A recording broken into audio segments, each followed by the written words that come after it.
एक बार एक गांव में एक किसान अपने दुखों से बहुत दुखी था।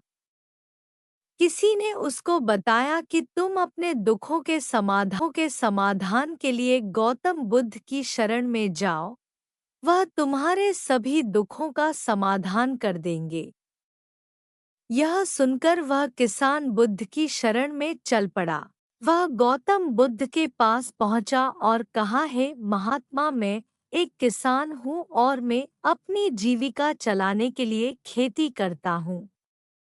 लेकिन कई बार वर्षा पर्याप्त नहीं होती है और मेरी फसल बर्बाद हो जाती है। किसान ने आगे कहा, मैं विवाहित हूँ, मेरी पत्नी मेरा ख्याल रखती है और मैं उससे प्रेम करता हूँ।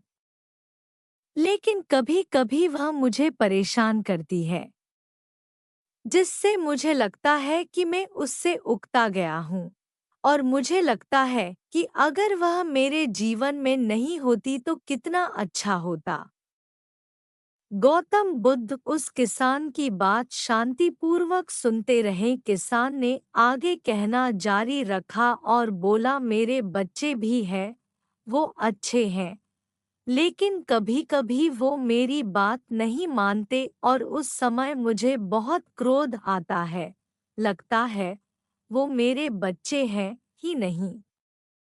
किसान ऐसी ही बातें बुद्ध से करता गया और उसने अपने सारे दुखों को एक-एक करके बताया।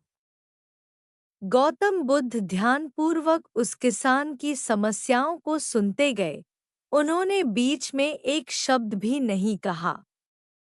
किसान अपनी समस्याएं बताता चला गया और आखिर में किसान के पास बताने को कोई भी समस्या नहीं बची। अपना मन हल्का हो जाने के बाद वह चुप हो गया और बुद्ध के जवाब की प्रतीक्षा करने लगा, लेकिन बुद्ध ने कुछ नहीं कहा। किसान अब और सब्र नहीं कर सकता था। वह आवाज ऊंची करते हुए बोला, क्या आप मेरी समस्याओं का समाधान नहीं करेंगे? मैं तुम्हारी कोई सहायता नहीं कर सकता। बुद्ध ने उत्तर दिया। किसान को अपने कानों पर यकीन नहीं हुआ। ये आप क्या कह रहे हैं? लोग तो बोलते हैं कि आप सभी के दुखों का निवारण कर देते हैं, तो क्या आप मेरे दुखों का निवारण नहीं करेंगे? बुद्ध ने कहा, सभी के जीवन में कठिनाइयां होती हैं। तुम्हारे जीवन में कोई नई कठिनाई नहीं है। ये कठिनाइयाँ तो सभी के जीवन में आती जाती हैं। कभी मनुष्य सुखी होता है तो कभी दुखी। कभी उसे पराये अपने लगते हैं और कभी उसे अपने लोग पराये लगने लगते हैं। ये जीवन चक्र है, इनसे कोई नहीं निकल सकता है। वास्तविकता में हमारा जीवन कठिनाइयों से भरा हुआ है। मेरा, तुम्हारा और सभी लोगों का जीवन समस्याओं से ग्रसित है। इसलिए मैं इन समस्याओं का समाधान नहीं कर सकता हूँ। यदि तुम किसी एक समस्या का उपाय कर भी लो तो उसके स्थान पर एक नई समस्या खड़ी हो जाएगी। यही जीवन का अटल सत्य है। यह सुनकर किसान क्रोधित हो गया, बोला, सब लोग कहते हैं कि आप महात्मा हैं। मैं यहाँ एक आस लेकर आया था कि आप मेरी सहायता करेंगे। अगर आप मेरी समस्याओं का समाधान ही नहीं कर सकते तो मेरा यहाँ आना व्यर्थ हुआ। इसका मतलब सभी लोग झूठ बोलते हैं। मैं बेकार ही आपके पास आया। इतना बोलकर किसान उठकर जाने लगा। तभी बुद्ध ने कहा, मैं तुम्हारी इन समस्याओं का समाधान तो नहीं कर सकता हूँ, लेकिन हाँ, मैं तुम्हारी एक दूसरी समस्या का समाधान कर सकता हूँ। किसान ने आश्चर्य से कहा, इन समस्याओं के अलावा दूसरी समस्या, भला वह कौन सी समस्या है? बुद्ध ने कहा, वह यह कि तुम नहीं चाहते कि तुम्हारे जीवन में कोई समस्या हो। इसी समस्या के कारण ही दूसरी कई समस्याओं का जन्म हुआ है। तुम इस बात को स्वीकार कर लो कि सभी के जीवन में समस्याएं होती हैं, कठिनाइयां होती हैं। तुम सोचते हो कि तुम इस दुनिया में सबसे ज्यादा दुखी हो और तुम्हारे जितना कोई और दुखी नहीं है।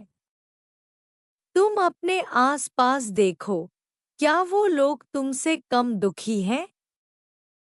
तुम्हें अपना दुख बड़ा लगता है, लेकिन जो लोग तुम्हारे आसपास रहते हैं, उनको उनका दुख बड़ा लगता है। इस दुनिया में सभी को अपना दुख बड़ा लगता है। चाहे दुख छोटा हो या फिर बड़ा हो, लेकिन वह जिसके साथ घट रहा है, उसके लिए वह दुख बड़ा प्रतीत होता है। अगर तुम ध्यानपूर्वक देखोगे तो समझ जाओगे कि यह जीवन सुख दुख से भरा हुआ है। इसको तुम कभी नहीं बदल सकते हो, लेकिन हाँ, तुम सुख दुख से ऊपर अवश्य उठ सकते हो। यह तुम्हारे लिए संभव है।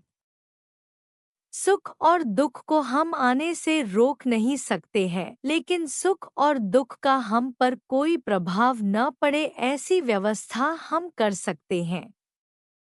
और इसकी शुरुआत इस तथ्य को समझने के साथ शुरू होती है कि हम कुछ भी कर लें, जीवन में सुख दुख आने ही आने हैं, लेकिन हमें उनसे विचलित नहीं होना चाहिए। इसलिए आज से तुम यह चाहना छोड़ दो कि तुम्हारे जीवन में कोई समस्या ही ना आए, और तब तुम जीवन में आने वाले सुख दुख को स्वयं में समा सकोगे। तूफान के मध्य में भी शांत रह सकोगे और हर्षोल्लास के शोर में भी संतुलित रह पाओगे।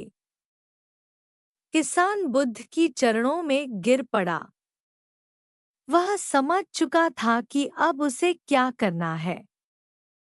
मित्रों, यह जीवन सुख दुख से भरा हुआ है। ऐसे में यह सोचन गलत है कि दुख कभी आए ही नहीं। इस कहानी में भगवान बुद्ध द्वारा कही गई बातें हमें दुख से घबराने या सुख में अत्यंत उत्साहित होने की जगह एक संतुलित जीवन जीने का संदेश देती हैं। यदि आपको ये कहानी पसंद आई हो तो कृपया इसे अपने दोस्तों के साथ शेयर करें।